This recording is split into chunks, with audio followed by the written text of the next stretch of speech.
So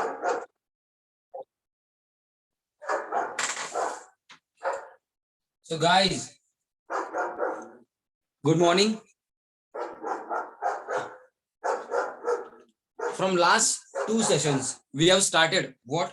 We have started our which particular lesson? We have started our structure of atom, and we have started discussing what? We have started our discussion of quantum number. Yes or no? And those quantum numbers which we have been introduced yesterday, कल जो introduction देखा हम लोगों ने quantum number का, वो quantum numbers कौन से हैं? वो क्वांटम नंबर्स ये है, उनकी हिस्ट्री के बारे में बात कर रहे थे. Basically being a chemist, in quantum numbers का यूज, यही हम लोगों के लिए इंपॉर्टेंट पार्ट है.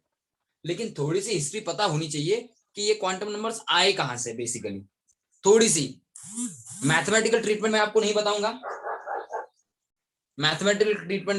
बताऊंगा. क्यों? क्योंकि मैथमेटिकल ट्रीटमेंट के लिए आपको बहुत सारे first order derivative, second order derivative, यानी कि मैथ्स का पता होना जरूरी है. तो डायरेक्टली जो इक्वेशन इसका बेसिक है, जिस इक्वेशन के कारण ये आए हैं, उस इक्वेशन के अलग अलग एस्पेक्ट्स, उस इक्वेशन में क्या क्या चीजें दी गई है, वो सब चीजें मैं आपको बताऊंगा. और उस इक्वेशन से क्वांटम नंबर्स कैसे ऑब्टेन किए गए ये बताऊंगा. वो इक्वेशन सॉल्व करके अगर मैं दिखाऊंगा, उसमें 3 वेरिएबल्स है एक्चुअली. उन तीनों वेरिएबल्स के लिए वो इक्वेशन सॉल्व किया जाता है. सॉल्व किया जाता है मतलब क्या? डिफरेंट वैल्यूज पुट अप करके उस इक्वेशन का left hand side and right hand side equalize किया जाता है. और जो वैल्यूज यूज करके इक्वेशन का right hand side and left hand side equalize किया जाता है, वो वैल्यूज को ही क्वालिटेटिवली, उन वैल्यूज को ही क्वालिटेटिवली क्वांटम नंबर्स कहा जाता है. तो ये सब चीजें जो बेसिक है क्वांटम नंबर्स के पीछे, वो हम लोग आज की सेशन में देखने वाले हैं. तो क्वांटम नंबर्स कौन से कहे थे मैंने आप लोगों को कल? किसी को याद है? पहले हम लोगों ने देखा which quantum number. I told you कि क्वांटम नंबर सबसे पहला इन इंपॉर्टेंट है प्रिंसिपल क्वांटम नंबर, यानी कि स्मॉल n. दूसरा वाला है एजिमुथल और orbital angular momentum quantum number, small l. तीसरा वाला magnetic quantum number, small m. And fourth one is कौन सा? फटाफट बोलो. मैग्नेटिक क्वांटम नंबर के बाद कौन सा? Last one which was introduced by Bohr, spin quantum number represented by small s. Yes or no guys? This is what we have discussed yesterday. Yes, यही quantum numbers हम लोगों ने देखे ना? Yes or no? तो from where did they came?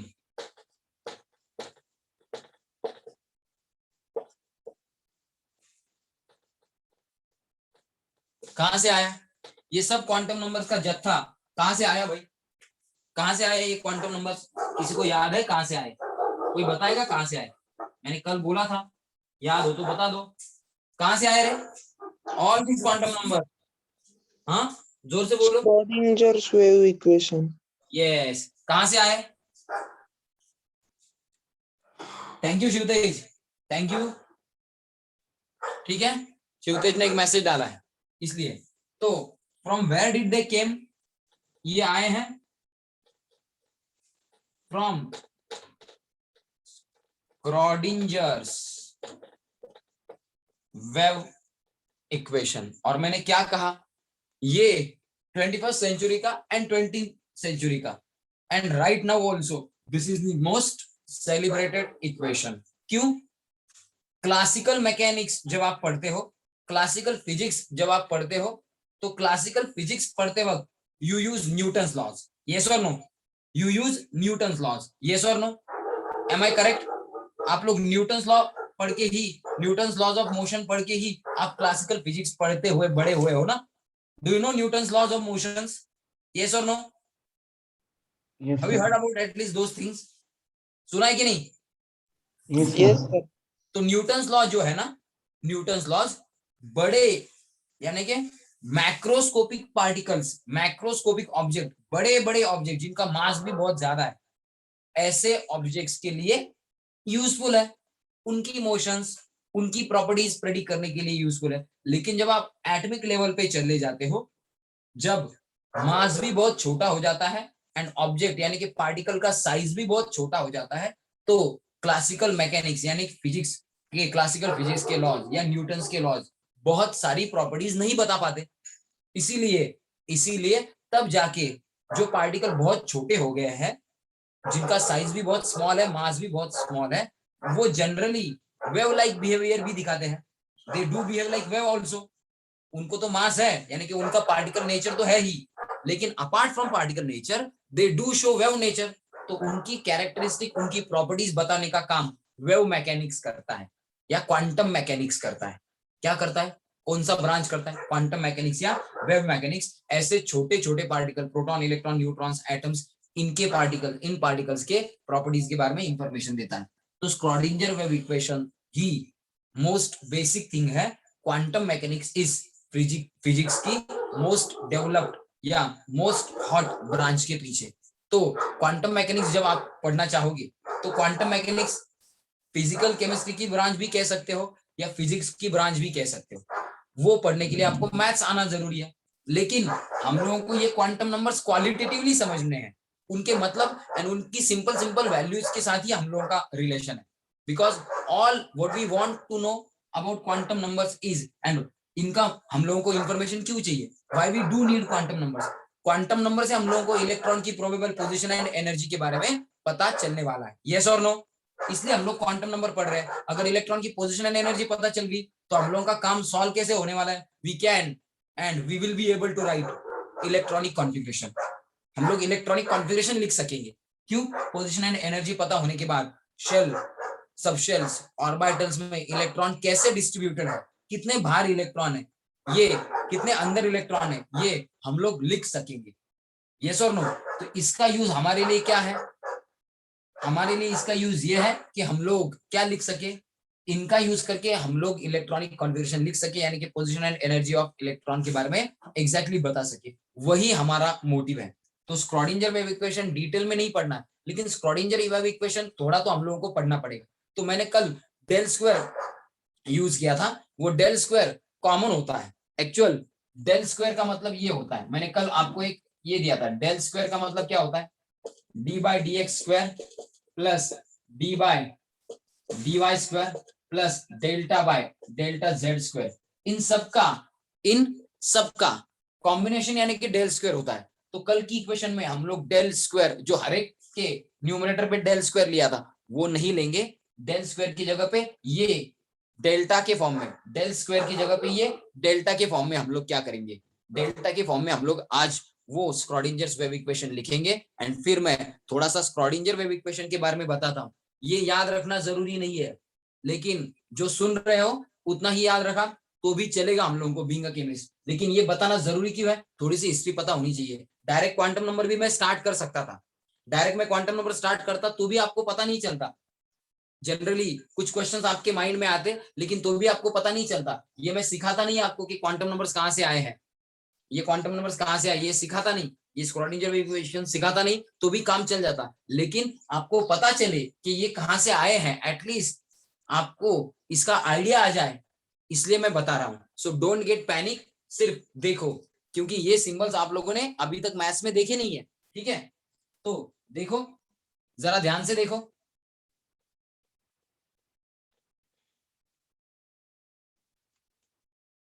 क्या है स्क्रॉडिंजर wave equation? Hydrogen सबसे छोटा है ना? सबसे छोटा एलिमेंट कौन सा है? छोटा इन द सेंस सबसे कम नंबर वाला, सबसे कम एटॉमिक नंबर वाला, सबसे कम इलेक्ट्रॉन वाला हाइड्रोजन ही है ना? यस और नो? यस और no? Yes, sir. So guys, किसका वेव नेचर स्टडी करना इजी है? Amongst all the elements 118 elements है पीरियोडिक टेबल में। 118 मतलब क्या, 118 एटॉमिक नंबर वाला, जिसमें 118 क्या है, इलेक्ट्रॉन्स है। वो एलिमेंट भी है पीरियोडिक टेबल में। सोडियम जैसे 11 इलेक्ट्रॉन वाला भी है, पोटेशियम जैसे 12 इलेक्ट्रॉन वाला भी है, फास्फोरस जैसे 15 इलेक्ट्रॉन वाला भी है, ऑक्सीजन जैसे 8 इलेक्ट्रॉन वाला भी है, सल्फर जैसे 16 इलेक्ट्रॉन वाला भी है। तो जितने इलेक्ट्रॉन्स बढ़ेंगे उतनी इलेक्ट्रॉन वेव्स बढ़ेंगी, तो उनके लिए कॉम्प्लेक्शन और भी बढ़ता जाएगा, कॉम्प्लेक्सिटी और बढ़ेगी। हर एक का स्टडी करना, हर एक वो उस एलिमेंट के अंदर हर एक जो इलेक्ट्रॉन है वो इलेक्ट्रॉन कैसी वेव के फॉर्म में कहाँ पे घूम रहा है, उसकी पोजीशन प्रेडिक्ट करना। नंबर ऑफ इलेक्ट्रॉन बढ़ गए तो वो तो कॉम्प्लेक्स हो जाएगा। तो स्टडी करना किसका इजी है, जिसमें एक इलेक्ट्रॉन है उसका स्टडी करना इजी है, या बहुत सारे नंबर ऑफ इलेक्ट्रॉन्स है उसका स्टडी करना इजी है? फटाफट बोलो, किसका स्टडी करना इजी है, किसका स्टडी करना इजी है guys?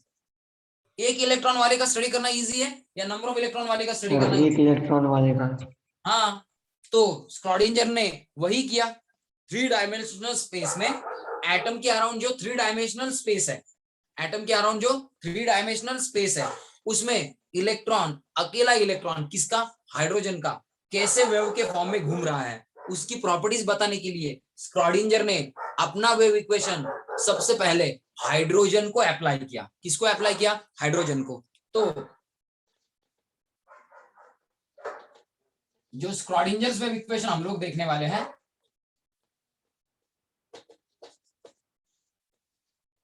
स्क्रॉडिंजर्स wave equation for particle, particle यानी के इलेक्ट्रॉन, किसका, हाइड्रोजन का ही, in 3 dimensional space. 3 dimensional space में, 3 डायमेंशनल स्पेस में हाइड्रोजन जैसे सिंपल एलिमेंट का एक इलेक्ट्रॉन जो घूम रहा है, उस इलेक्ट्रॉन के लिए स्क्रॉडिंजर वेव इक्वेशन क्या है, ये अब मैं लिखने जा रहा हूं।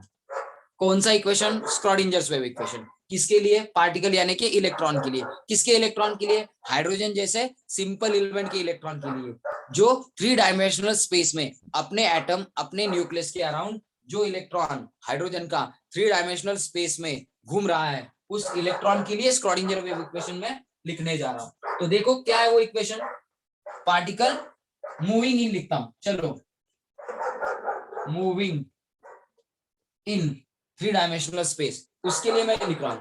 देखो क्या है, delta square psi upon delta x square plus plus वही delta square psi upon D y square plus delta square z psi upon D z square. मैंने क्या लिखा, कहा था इंटू, इंटू नहीं, पहले प्लस, इसी को एक्सटेंड किया था 8 pi square M, 8 pi square M upon H यानी कि प्लैंक्स कांस्टेंट, इंटू क्या, into E minus V is equal to 0। ये पूरा एक साइड को है इज इक्वल टू 0, ये पूरा के पूरा जिसको मैं बॉक्स कर रहा हूं अभी, डॉटेड बॉक्स, ये पूरा के पूरा मेरा क्या है, ये पूरा के पूरा मेरा लेफ्ट हैंड साइड है, ये पूरा के पूरा मेरा LHS है इक्वेशन का, एंड ये है RHS। तो ये इक्वेशन है। इस इक्वेशन में जो कुछ भी चीजें हैं मैं आपको बता देता हूं, जो कुछ भी चीजें हैं मैं आपको बता देता हूं। यहाँ पे XYZ क्या है, XYZ ये क्या है, कोई भी बता सकता है XYZ क्या है, कोई भी बता सकता है XYZ क्या है, क्या है XYZ, कौन बताएगा? ये XYZ होंगे क्या, कौन बता सकता है कोई? Sir, axis. यस, ये XYZ क्या है, एक्सिस, यानी कि XYZ को हम लोग कार्टेशियन कोऑर्डिनेट्स कह सकते हैं क्या, कार्टेशियन कोऑर्डिनेट्स कहा जाता है, एक्सिस यानी कि कार्टेशियन कोऑर्डिनेट्स, ठीक है। तो ये इक्वेशन जो है, इस इक्वेशन में XYZ कार्टेशियन कोऑर्डिनेट है। साई क्या है, साई का मतलब होता है, साई का मतलब होता है ऑर्बिटल, साई का मतलब होता है ऑर्बिटल या probability of finding electron if that orbital is along x axis. Probability of finding electron यानी कि Sai, probability of finding electron if orbital is along z y axis, if orbital is along z axis मतलब orbital का कितना हिस्सा x, कितना y, कितना z के along है, मतलब electron x y z axis के अराउंड पाए जाने की प्रोबेबिलिटी कितनी है, ये पार्ट बताता है, ये पार्ट वही इंफॉर्मेशन देता है। ई क्या है, ई किसको पता है? ई। ई का मतलब क्या है? Total energy. एम का मतलब क्या है? Mass of electron. एच का मतलब क्या है? एच का मतलब है प्लैंक्स कांस्टेंट। एच का मतलब है प्लैंक्स कांस्टेंट। ई का मतलब है टोटल एनर्जी। ई का मतलब है टोटल एनर्जी। साई का मतलब होता है इलेक्ट्रॉन वेव का एम्पलीट्यूड। इन शॉर्ट ऑर्बिटल के लिए साई है सिंबल। इलेक्ट्रॉन वेव का एम्पलीट्यूड जितना ज्यादा, इलेक्ट्रॉन वेव जितनी ज्यादा रीजन में फैली हुई होती है, उतना ही ऑर्बिटल बड़ा होता है। तो Sai is nothing but amplitude of electron wave. जो इलेक्ट्रॉन वेव के फॉर्म में घूम रहा है उसका एम्पलीट्यूड यानी कि ऑर्बिटल के बारे में साई इंफॉर्मेशन देता है। वी क्या है? V is potential energy of electron. V potential energy of electron. तो इसमें गाइस जनरली दो इंपॉर्टेंट वेरिएबल्स है। कौन से? E and psi. ये जो इक्वेशन है ना, ये ई एंड साई के लिए सॉल्व किया जाता है। ये इक्वेशन जो है ना, ई एंड साई के लिए सॉल्व किया जाता है। तो इक्वेशन में कौन सी टर्म क्या है ये तो पता चला। इक्वेशन में कौन सी टर्म क्या है ये तो पता चला। वापस बताता हूं, ये इक्वेशन जो है ना, इस इक्वेशन में साई मतलब इलेक्ट्रॉन वेव का एम्पलीट्यूड कितना एक्स एक्सिस अलोंग है, मतलब ऑर्बिटल जो एक्स एक्सिस अलोंग है उसमें इलेक्ट्रॉन पाए जाने के चांसेस कितने हैं। साई यानी कि again amplitude of electron wave, amplitude of electron wave along Y axis, amplitude of electron wave along Z axis. ये तीन चीजें इसमें समराइज की गई है। इलेक्ट्रॉन वेव का एम्पलीट्यूड एक्स, इलेक्ट्रॉन वेव का एम्पलीट्यूड वाई, इलेक्ट्रॉन वेव का एम्पलीट्यूड जेड एक्सिस अलोंग कितना है। देन एच मतलब प्लैंक्स कांस्टेंट है, एम मतलब मास है किसका? इलेक्ट्रॉन का, ई मतलब टोटल एनर्जी है इलेक्ट्रॉन की, एंड वी मतलब पोटेंशियल एनर्जी है इलेक्ट्रॉन की। ये सारी चीजें किसमें? इस श्रोडिंजर्स वेव इक्वेशन में इन्वॉल्व है। तो क्या क्या इन्वॉल्व है, हर एक टर्म का मीनिंग पता चला। ये psi squared and dx squared, ये del squared upon dx squared, ये पार्ट क्या है? ये पार्ट कौन सा? ये वाला पार्ट। ये पार्ट क्या है? या फिर del squared upon D Y squared, del squared upon D Z squared, ये पार्ट है क्या? इसको बोला जाता है सेकेंड ऑर्डर डेरिवेटिव। इसको क्या बोला जाता है? Second order derivative. ये मैथमेटिकल फंक्शन है सेकेंड ऑर्डर डेरिवेटिव। ये सेकेंड ऑर्डर डेरिवेटिव वगैरह क्यों लिया? ये सेकेंड ऑर्डर डेरिवेटिव वगैरह क्यों लिया? आप जब डेरिवेटिव इंटीग्रेशन पढ़ोगे तो मैथ्स वाले सर से पूछ सकते हो कि ये सेकेंड ऑर्डर डेरिवेटिव क्यों लिया, या आपका जब डेरिवेटिव इंटीग्रेशन हो जाए तब मुझे बता देना, मैं आपको ये सेकेंड ऑर्डर डेरिवेटिव क्यों लिया इस इक्वेशन में। डेरिवेटिव लेते वक्त फर्स्ट ऑर्डर क्यों नहीं लिया? साई अपॉन डेल एक्स क्यों नहीं लिया? ऐसा क्यों नहीं लिया? डेल्टा अपॉन डेल्टा एक्स ऐसा क्यों नहीं लिया? Delta squared upon delta x squared ऐसा क्यों लिया? ये मैं आपको बता दूंगा। इसको कहा जाता है सेकेंड ऑर्डर डेरिवेटिव। तो ये जो इक्वेशन है ये सेकेंड ऑर्डर डेरिवेटिव के फॉर्म में लिखा गया है। ये इक्वेशन सेकेंड ऑर्डर डेरिवेटिव के फॉर्म में लिखा गया है। इतना ही सिर्फ मैथमेटिकल पार्ट याद रखो। बाकी साई का मीनिंग पता चल गया, एम का मीनिंग पता चल गया, एच का मीनिंग पता चल गया, ई का मीनिंग पता चल गया, वी का मीनिंग पता चल गया। मीनिंग पता चले कि नहीं इतना बोलो खाली, यस और no. Did you get the meanings? मैं लिख के देने वाला हूं, लेकिन मीनिंग तो पता चले, हाँ या ना? मीनिंग पता चले गाइस, मीनिंग पता चले guys. Did you get the meaning? Yes, sir. Sai का मतलब क्या? Amplitude of electron wave. Sai का मतलब क्या? एम्पलीट्यूड ऑफ इलेक्ट्रॉन वेव, या उससे भी सिंपल भाषा में ऑर्बिटल डिनोट करने के लिए साई ये सिंबल है। ग्रीक लेटर है साई, ऑर्बिटल डिनोट करने के लिए है। एम का मतलब क्या? Mass of electron. ई का मतलब क्या? Total energy of electron. And V का मतलब क्या? Potential energy of electron. इतना साई, एम, एच मतलब प्लैंक्स कांस्टेंट, ई मतलब टोटल एनर्जी, एंड वी मतलब पोटेंशियल एनर्जी। इतनी 5 चीजें खाली याद रखो। And delta square upon delta x square यानी कि सेकेंड ऑर्डर डेरिवेटिव लिया गया है इन सब टर्म्स का। सेकेंड ऑर्डर डेरिवेटिव लिया गया है, इतना याद रखो। तो ये अगर याद आया हो तो इसका स्क्रीनशॉट कर लो, इसका स्क्रीनशॉट कर लो। You have nothing to do with this. आपको सिर्फ देखना है एक बार इस इक्वेशन को, सिर्फ एक बार देखना है। बाकी सब चीजें मैं आपको और सिंप्लीफाई करके बताने वाला हूं। कर लो स्क्रीनशॉट, चलो guys do take the screenshot, guys do take the screenshot. Okay, sir. सब ले लो फटाफट स्क्रीनशॉट।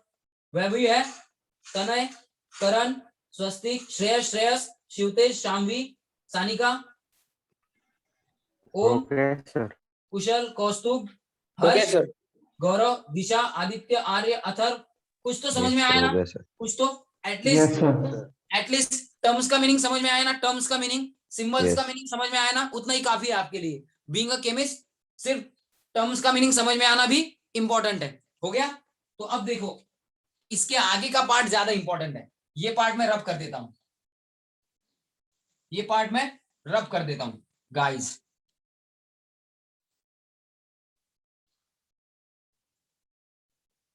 देखो मैं मीनिंग यहां पे लिखता हूं,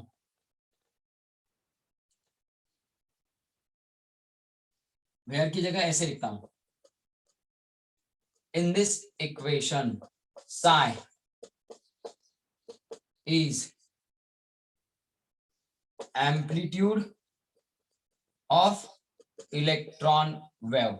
इलेक्ट्रॉन वेव का एम्पलीट्यूड, इलेक्ट्रॉन वेव का एम्पलीट्यूड। अब एम्पलीट्यूड पता है ना सबको, एम्पलीट्यूड यानी कि क्या, ऐसी इलेक्ट्रॉन वेव है, ये मीन पोजीशन है, ये मैक्सिमम डिस्प्लेसमेंट है, तो क्या मैक्सिमम डिस्प्लेसमेंट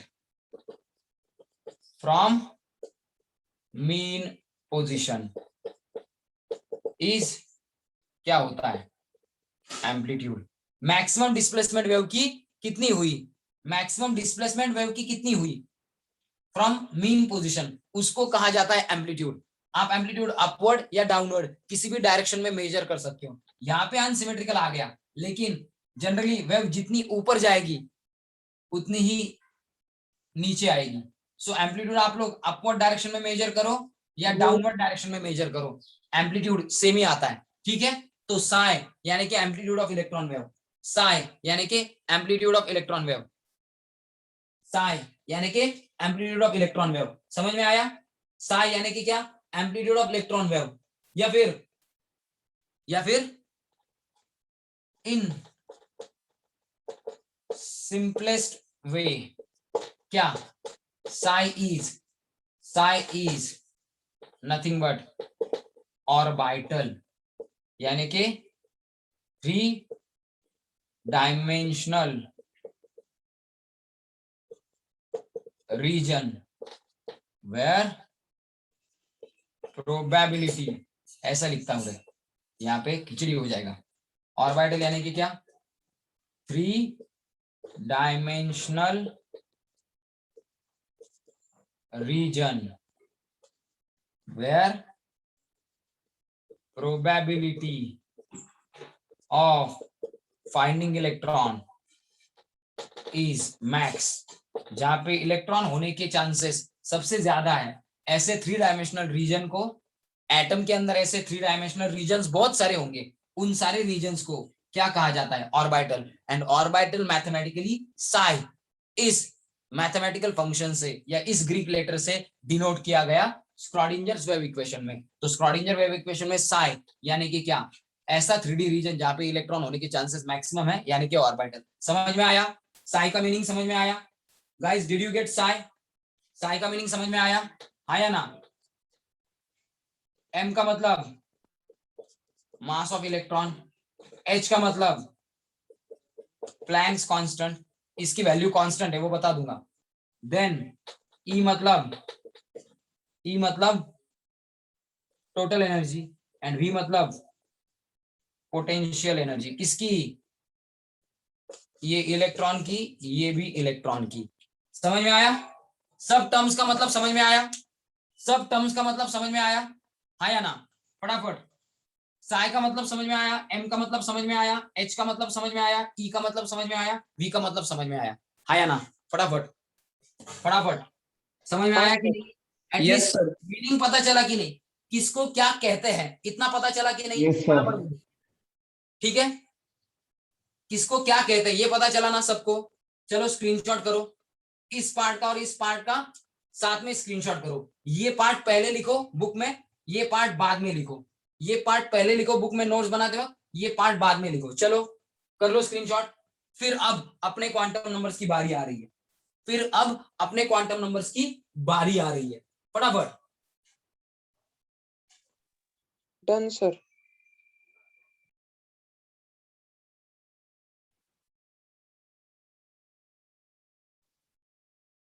तो अब हम लोग, मुझे ये बताओ, मैथ्स में एंड ज्योमेट्री में आप ये एक्सिस यानी कि कार्टेशियन कोऑर्डिनेट कब यूज करते हो, कार्टेशियन कोऑर्डिनेट कब यूज करते हो। आपकी सिस्टम जिसका आप लोग स्टडी कर रहे हो वो लीनियर हो, तो आप लोग एक्स वाई जेड इन कार्टेशियन कोऑर्डिनेट्स का स्टडी करते हो या यूज करते हो। यस और नो? यस और नो? इन कार्टेशियन कोऑर्डिनेट्स का यूज कब करते हो आप लोग? जब लीनियरिटी हो सिस्टम में। लेकिन अपना एटम लीनियर है कि स्फेरिकल है? अपना एटम लीनियर है कि स्फेरिकल है? Sir spherical. स्पेरिकल है सर। तो कार्टेशियन कोऑर्डिनेट यूज करने की जगह पे स्फेरिकल चीजों का स्टडी करने के लिए कार्टेशियन कोऑर्डिनेट यूज करने की जगह पे इसके इंस्टेड पोलार कोऑर्डिनेट यूज किए जाते हैं। स्फेरिकल चीजें स्टडी करने के लिए polar coordinate X Y Z, ये कार्टेशियन कोऑर्डिनेट की जगह पे स्फेरिकल चीजें स्टडी करने के लिए, एटम तो स्फेरिकल है इसीलिए इनकी जगह पे पोलार कोऑर्डिनेट यूज किए जाते हैं। पोलार कोऑर्डिनेट मतलब एक्स वाई जेड की जगह पे पोलार कोऑर्डिनेट क्या होते हैं? Polar coordinate X Y Z की जगह पे ऐसे डिनोट किए जाते हैं आर थीटा फाई। इनको पोलार कोऑर्डिनेट बोला जाता है। क्या बोला जाता है? Polar coordinate. X Y Z की जगह पे ये यूज किए जाते हैं एंड इस इक्वेशन को मॉडिफाई किया जाता है। वो आपको मैं नहीं बताऊंगा, सिर्फ याद रखो कि कार्टेशियन कोऑर्डिनेट यूज करने की जगह पे स्क्रॉडिंजर ने क्या किया? एक्स वाई जेड की जगह पे आर थीटा एंड फाई ये पोलार कोऑर्डिनेट्स यूज किए एंड इस इक्वेशन में डाल के इस इक्वेशन को मॉडिफाई किया सो दैट स्फेरिकल एटम का ज्यादा डिटेल में स्टडी किया जा सके। स्फेरिकल सिस्टम हो, स्फेरिकल एटम हो, तो ये Cartesian coordinate X Y Z जो यहाँ पे मौजूद है इनकी जगह पे आर थीटा फाई ये पोलार कोऑर्डिनेट सब्स्टिट्यूट करके इनकी वैल्यू इनके फॉर्म में सब्स्टिट्यूट करके क्या बनाया? इस इक्वेशन को मॉडिफाई किया जाता है एंड फिर इसको सॉल्व किया जाता है। ये पोलार कोऑर्डिनेट यहाँ पे इंट्रोड्यूस करके क्या इस इक्वेशन को सॉल्व किया जाता है। ये इनकी वैल्यूज एक्स वाई जेड की वैल्यू आर थीटा फाई के फॉर्म में, एक्स वाई जेड की वैल्यू आर थीटा फाई के फॉर्म में सब्स्टिट्यूट करके इस इक्वेशन को मॉडिफाई करके फिर सॉल्व किया जाता है। वो मैं नहीं बताऊंगा, स्क्रीनशॉट हो गया है। मैं आपको डायरेक्टली टू द पॉइंट अपने इंपॉर्टेंट पार्ट की तरफ ले चलता हूं। इतना ही याद होना चाहिए आपको स्क्रॉडिंजर वेव इक्वेशन के बारे में, ठीक है? इतना सफिशिएंट है। ये रब कर देता हूं मैं अभी। चलो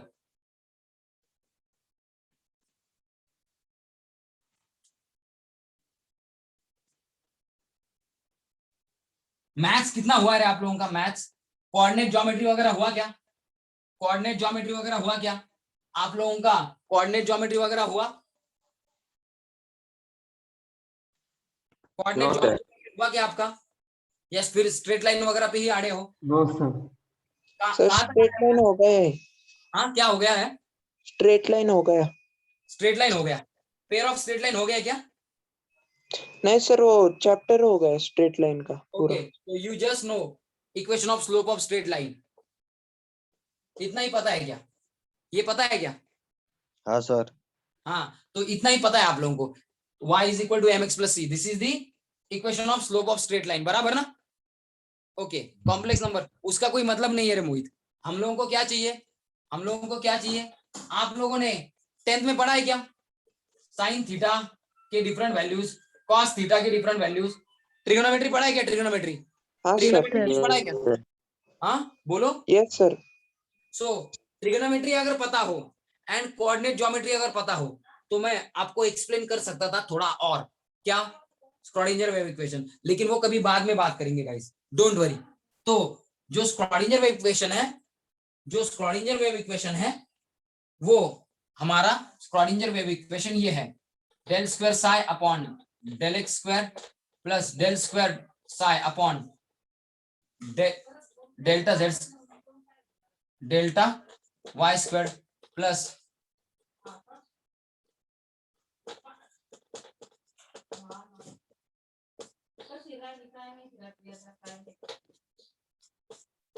ये अपना स्क्रॉडिंजर वेव इक्वेशन है। In this equation X Y Z which are Cartesian coordinates, ये सब्स्टिट्यूटेड किए गए, substituted by polar coordinate R theta and phi, इनकी जगह पे ये सब्स्टिट्यूट किए गए। एंड कैसे वो आपको बाद में बताऊंगा। एक ट्रायंगल साइन कॉस एंगल निकाल के, साइन कॉस वगैरह एंगल निकाल के क्या एक्स वाई जेड एक्सिस इनका क्या निकाला गया, इनका क्या निकाला गया रिलेशन। तो एक्स की वैल्यू कितनी आती है, एक्स की वैल्यू आती है R sine theta cos phi, Y की वैल्यू आती है R sine theta sine phi, and Z की वैल्यू आती है सिर्फ R cos theta and X square plus Y square plus Z square is equal to R square.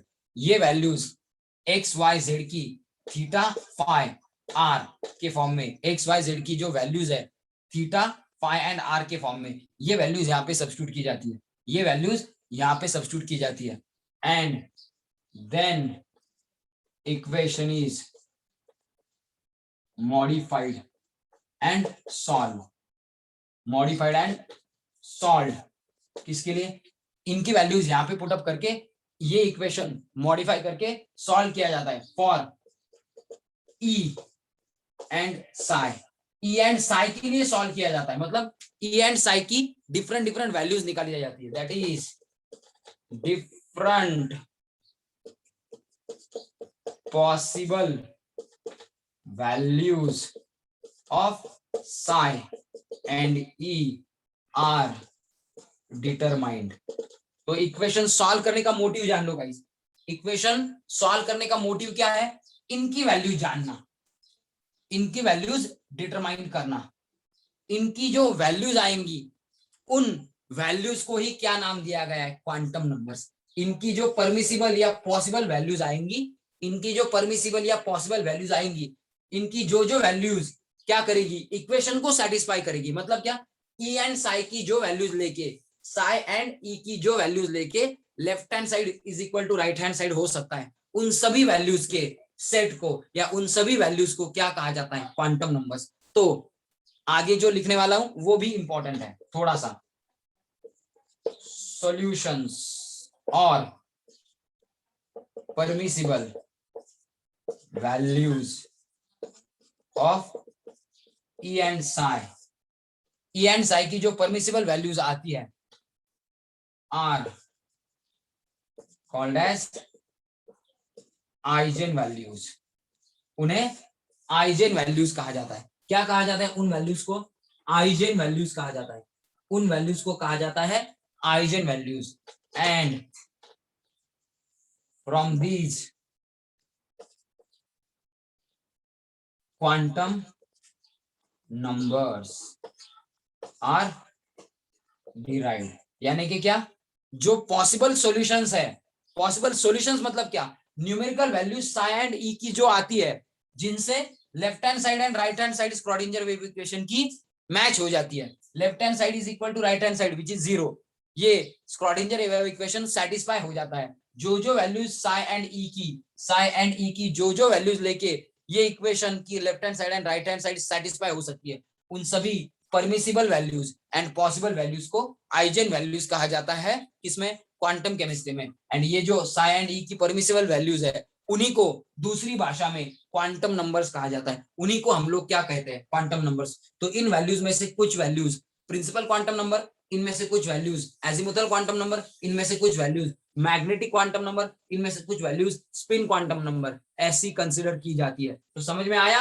कैसे आए quantum numbers, quantum numbers यानी कि ये वैल्यूज ही है जिनको हम लोगों ने नाम दिया है, क्वांटम नंबर्स यानी कि ई एंड साई की परमिसिबल वैल्यूज ही है जिनको हम लोगों ने नाम दिया है। समझ में आया कुछ guys, did you get this, समझ में आया, अरे कुछ समझ में आया, आपको बहुत सारे सॉल्यूशंस मिलेंगे, उनमें से कुछ ही सॉल्यूशंस साई एंड ई की कुछ ही वैल्यूज ऐसी होंगी जो ये इक्वेशन को सेटिस्फाई करेगी, तो उन वैल्यूज को ही आइजेन वैल्यूज कहा जाता है, या उन वैल्यूज से ही क्या बनते हैं, क्वांटम नंबर्स, यानी कि उन वैल्यूज में से कुछ को प्रिंसिपल, कुछ को एजिमुथल, कुछ वैल्यूज को मैग्नेटिक एंड कुछ वैल्यूज को स्पिन क्वांटम नंबर कहा जाता है। समझ में आया कहां से आई वैल्यूज, समझ में आया गाइस कहां से आई वैल्यूज, ये सॉल्व करूंगा तो सर के ऊपर से जाएगा, सो ये समझ में आया, एटलीस्ट इतना तो समझ में आया कहां से आई values. So moral of the story, आपको क्या याद रखना है, इतना सारा पार्ट याद रखना है, ये स्क्रॉडिंजर वेव इक्वेशन में है, ये स्क्रॉडिंजर वेव इक्वेशन के हर एक टर्म्स है, उसमें ये वैल्यूज भी मत पुट अप करो। इस इक्वेशन को किसके लिए सॉल्व करने के बाद साई यानी कि एम्पलीट्यूड ऑफ इलेक्ट्रॉन वेव की डिफरेंट वैल्यूज एंड ई मतलब टोटल एनर्जी ऑफ इलेक्ट्रॉन की डिफरेंट वैल्यूज, इनके लिए इन दो फंक्शंस के लिए क्या इस इक्वेशन को सॉल्व किया जाए, इसकी डिफरेंट वैल्यूज लेके इस इक्वेशन का left and right hand side equal किया जाए। जब डिफरेंट वैल्यूज लेके इसका left hand side and right hand side equalize करने का ट्राई करोगे, जिन जिन वैल्यू के कारण ये इक्वेशन सेटिस्फाई होगा उन सभी परमिसिबल वैल्यूज को ही आइजेन वैल्यूज कहते हैं। एंड इसकी जो पॉसिबल वैल्यूज है, जो परमिसिबल वैल्यूज है, जो इसको सेटिस्फाई करते हैं, उन वैल्यूज से ही क्या बने हैं क्वांटम नंबर्स। सो ये इक्वेशन सॉल्व करने के बाद जो सॉल्यूशन या जो वैल्यूज मिली वही है quantum numbers. Moral of the story, इस इक्वेशन को सॉल्व करने के बाद इसके जो सॉल्यूशंस मिले यानी कि साई एंड ई की जो भी पॉसिबल वैल्यूज मिली, उन पॉसिबल वैल्यूज में से जिन वैल्यूज ने इसको सेटिस्फाई कर दिया उन वैल्यूज से ही क्या बने हैं quantum numbers. Did you get this? समझ में आ गया क्वांटम नंबर कहां से आए गाइस? समझ में आया क्वांटम नंबर्स कहां से आए guys? Yes, I hope at least ये इक्वेशन को सॉल्व करने के बाद इसकी जो जो वैल्यूज मिलती है उन्हीं को क्वांटम नंबर्स कहा जाता है, इतना तो याद आया होगा। ये समझ में आया ना? Yes sir. Yes sir.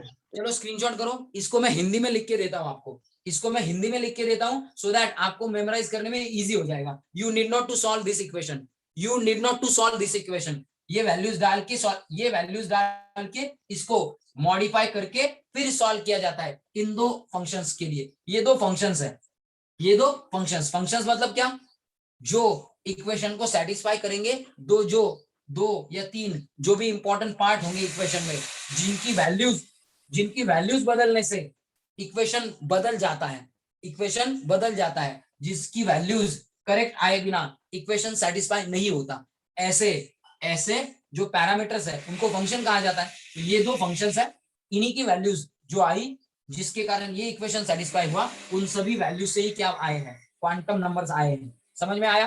तो स्क्रीनशॉट करो। चलो, आई नो ये थोड़ा सा क्या था, ये थोड़ा सा मैथमेटिकल पार्ट था, लेकिन अब मैथमेटिक्स नहीं रहा, अब हम लोग क्वांटम नंबर की तरफ जा सकते हैं। चलो स्क्रीनशॉट करो, चलो फटाफट। हो गया? Yes sir. हाँ, अब I would like to tell you one thing, guys. I would like to tell you one thing. Most of the people will not going to tell you all this stuff. Most of the people are not going to tell you all this stuff. क्यों? ये इसका meaning खुद को ही पता होना चाहिए, क्योंकि इसमें बहुत कॉम्प्लेक्स मैथ्स है। एंड मैथ्स से बच्चे ना घबराए, इसलिए भी बहुत सारे लोग ये चीज आपको बताते ही नहीं है, डायरेक्ट क्वांटम नंबर स्टार्ट कर देते हैं।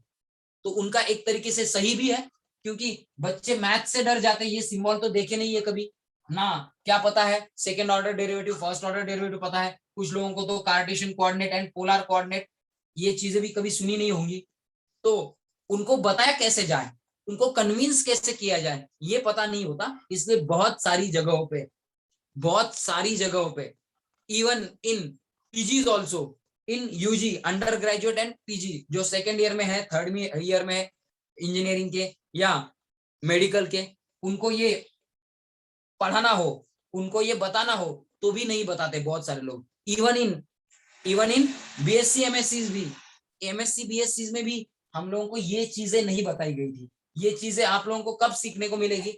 अगर आप बेसिक साइंस में करियर करोगे, एंड वो भी आप एमएससी करोगे या फिर आप इंजीनियरिंग करोगे, वो भी किसमें, जिसमें मतलब क्वांटम मैकेनिक्स आपका इंटरेस्ट का सब्जेक्ट होगा। जब आपको इंजीनियरिंग या किसमें, फिजिक्स में, वो भी पीजी में क्वांटम मैकेनिक्स पढ़ाया जाएगा एंड आपको मैथ्स पता होगा, तो एंड आपको सिखाने वाले को भी मैथ्स पता होगा, तो आपको ये चीजें डिटेल में सुनने को मिलेगी आपके लेवल पे, यानी कि 10+2 लेवल में आपको ये चीजें जनरली बताई नहीं जाती। लेकिन मेरा मानना यह है कि एटलीस्ट आपको पता होना चाहिए कि ये स्क्रॉडिंजर वेव इक्वेशन कहां से आया, क्यों आया, इस स्क्रॉडिंजर वेव इक्वेशन का रोल क्या है, इस स्क्रॉडिंजर वेव इक्वेशन को सॉल्व किसके लिए किया जाता है। स्क्रॉडिंजर वेव इक्वेशन के 3-4 टाइप है, उसमें से मोस्ट सेलिब्रेटेड टाइप हम लोगों ने लिया। स्क्रॉडिंजर वेव इक्वेशन मतलब 1 डायमेंशनल बॉक्स, यानी कि 3D की जगह पे 1 डायमेंशनल स्पेस के लिए भी यूज किया जाता है।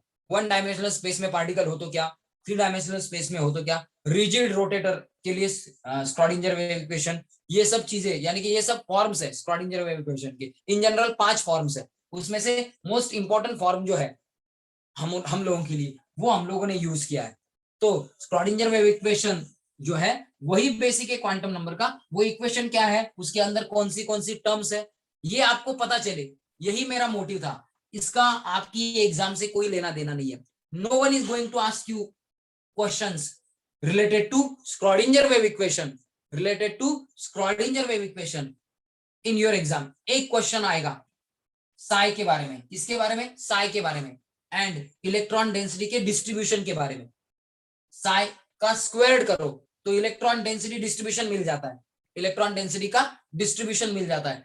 तो साई के ग्राफ के बारे में क्वेश्चन आ सकता है, एक ही क्वेश्चन वो आ सकता है। बाकी आपको केमिस्ट्री में स्ट्रक्चर ऑफ एटम के बेसिस पे ना नीट को ना जेई को कोई आपको स्क्रॉडिंजर वेव इक्वेशन से रिलेटेड क्वेश्चन पूछेगा। लेकिन क्वेश्चन नहीं पूछेगा इसका मतलब ये नहीं है कि आपको एटलीस्ट इन्फॉर्म ना किया जाए कि क्वांटम नंबर्स कहां से आए हैं। तो मॉरल ऑफ द स्टोरी ये था कि क्वांटम नंबर्स किस most celebrated and most important क्या इक्वेशन से आए हैं, ये आपको पता चले। स्क्रॉडिंजर वेव इक्वेशन एंड उसमें हर एक टर्म जो है उस टर्म का मीनिंग आपको पता चले, यही मेरा मोटिव था, इसलिए मैंने ये बताया। आपको ये मगअप करने की जरूरत नहीं है, ये आपको क्या बिल्कुल रटने की जरूरत नहीं है, क्योंकि एग्जाम में इससे रिलेटेड कोई भी क्वेश्चन नहीं पूछेंगे। जो क्वेश्चन आने वाला है वो मैं एमसीक्यू के टाइम करवा दूंगा, वो भी आपको इसी तरीके से मैं समझा दूंगा। So moral of the story, इसको साई एंड ई इन फंक्शंस के लिए सॉल्व किया जाए, किसको, स्क्रॉडिंजर वेव इक्वेशन को, तो आपको क्या जो परमिसिबल सॉल्यूशंस या वैल्यूज मिलेंगी उन वैल्यूज को ही क्वांटम नंबर के फॉर्म में कंसिडर किया जाता है। सो क्वांटम नंबर इसके सॉल्यूशंस है। क्वांटम नंबर कोई पूछे तो किसके सॉल्यूशन है, स्क्रॉडिंजर वेव इक्वेशन जब इनके लिए सॉल्व किया जाता है तो जो सॉल्यूशंस जो न्यूमेरिकल वैल्यूज मिलती है वही है क्वांटम नंबर्स। ऐसा आपको कहना है या बताना है। Have you got this? समझ में आया सबको? समझ में आया सबको? आया ना? ये समझ में आया सबको? तो अगर ये समझ में आया हो तो आज के दिन अभी तुरंत मैं ये लेक्चर जो है रिकॉर्डेड फॉर्म में डाल देता हूं। आप 2-3 बार ये देखो, इससे रिलेटेड कोई सॉल्व करने की जगह पे इससे रिलेटेड कोई क्वेश्चन हो तो वो लिख के रखो, उसको हम लोग बाद में डिस्कस करेंगे। मॉरल ऑफ द स्टोरी इसी से आया है क्वांटम नंबर। तो स्क्रीनशॉट हो गया, इसको मैं हिंदी में लिख के देता हूँ। स्क्रीनशॉट हो गया? हो गया screenshot guys? Yes sir. Okay, तो आप क्या लिख के दे रहा हूं देखो जरा।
किसके लिए सॉल्व किया जाता है? साई एंड ई की अलग अलग वैल्यूज के लिए इक्वेशन सॉल्व किया जाता है। साई एंड ई की अलग अलग वैल्यूज के लिए इक्वेशन सॉल्व किया जाता है। एंड साई एंड ई की जितनी भी वैल्यूज से ये इक्वेशन सेटिस्फाई होता है उन वैल्यूज को आइजेन वैल्यूज कहा जाता है और उन वैल्यूज से ही या उन वैल्यूज को ही क्या क्वांटम नंबर कहा गया है। समझा? अब समझा? अब समझा सबको? क्वांटम नंबर्स किसे कहा गया है? अब समझा सबको? Guys, did you get this? समझ में आया? Guys, did you get this? X Y Z की जगह पे आर थीटा फाई लेके इक्वेशन को मॉडिफाई किया है। इक्वेशन को मॉडिफाई करने के बाद साई एंड ई के लिए साई एंड ई की वैल्यूज ऑब्टेन करने के लिए इक्वेशन को सॉल्व किया। साई एंड ई की जितनी भी वैल्यूज आएंगी जो इस इक्वेशन को सेटिस्फाई करेगी उनको आइजेन वैल्यूज कहा गया है। और यही जो वैल्यूज है किसकी? साई एंड ई की, जिसके कारण इक्वेशन सॉल्व हो रहा है, उन्हीं से क्वांटम नंबर बने हुए हैं। समझ में आया? समझ में आया सबको? समझ में आया सबको? यस और नो? आया ना? करो स्क्रीनशॉट इस पार्ट का भी। एंड अब आपको क्वांटम नंबर्स कहां से आए इसका पूरा बेसिक एंड श्रोडिंगर इक्वेशन की पूरी टर्म्स पता है। तो स्क्रीनशॉट करो फटाक से, करो फटाक से स्क्रीनशॉट गाइस। हो गया सर? सबका हो गया? एटलीस्ट कुछ तो समझा, बेसिक क्या है क्वांटम नंबर के पीछे समझा। तो कल से क्वांटम नंबर में स्टार्ट करूं, कल से क्वांटम नंबर में स्टार्ट करूं, हाँ या ना? कल से क्वांटम नंबर में स्टार्ट करूं। अब मैथमेटिक्स पूरा ओवर, मैथमेटिक्स पूरा खत्म, मैथमेटिक्स पूरा खत्म। अब कल से बाकियों को बोलो कल से एटलीस्ट कोई क्या मिस ना करे लेक्चर, क्योंकि कल से लेक्चर मिस करना कर दिया, कल का लेक्चर मिस कर दिया, परसों का लेक्चर मिस कर दिया, you are going to miss whole chemistry. क्योंकि क्वांटम नंबर्स आए बिना इलेक्ट्रॉनिक कॉन्फ़िगरेशन आए बिना पीरियोडिक टेबल आए बिना बाकी ऑर्गेनिक या इनऑर्गेनिक केमिस्ट्री कुछ भी नहीं आएगा। तो समझ लो कि क्वांटम नंबर कल से स्टार्ट हो रहे हैं। ये तो बेसिक बता दिया because it was my duty to tell you the basic. Mathematical part है तो ना बताऊं ऐसी मेरी सोच नहीं है, क्योंकि थोड़ा बहुत तो मैथमेटिक्स आना ही चाहिए, ठीक है? तो इसलिए मैंने बता दिया, बेसिक बता दिया, हिंदी में लिख के दिया है। अब क्वांटम नंबर्स से आपको डरने की जरूरत नहीं, क्योंकि क्वांटम नंबर में इतना सारा मैथ नहीं आएगा, सिंपल मैथ आएगा, सिंपल फॉर्मूलेज आएंगे, सिंपल मैथ आएगा, ठीक है? चलो गाइस, थैंक यू। ये लेक्चर तुरंत अपलोड कर देता हूं, देख लो, ठीक है? चलो, आई होप आप लोगों को ये समझा होगा। एंड जो 2 लोग थे लेकिन चले गए हैं जल्दी से, उनको बोलो किसने लीव किया, आपको पता चला होगा, क्योंकि मैं तो लिख रहा था। कौन चला गया वो आपको दिखा होगा, उसको जरा बोलो। आई थिंक श्रेयस उपाध्याय और एक कोई तो चला गया पहले ही, उसको बोलो कि पूरा लेक्चर खत्म होने से पहले मीटिंग से लीव ना करे, ठीक है? चलो गाइस, बाय एवरीवन। कल से लेक्चर मिस नहीं करना है, आई एम टेलिंग एवरीवन, कल को लेक्चर मिस ना करो। Bye, thank you guys, thank you, sir. Yes thank you, bye sir. Yes Thank you, bye, sir. Bye everyone, Bye, sir. Yes yes bye, bye Bye, guys, sir. Yes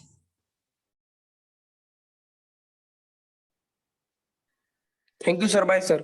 bye bye Swastik, thank you Swastik, sir happy Guru Purnima. Yes thank you, thank you, happy Guru Purnima. Thank you, Happy Guru Purnima, sir. Thank you.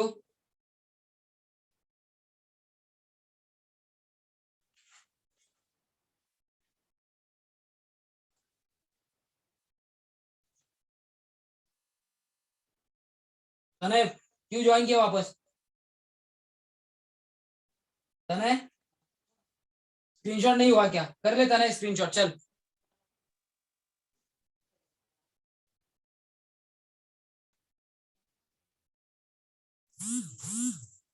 हो गया? Yes, sir. Bye, okay sir. Okay, चलो bye guys.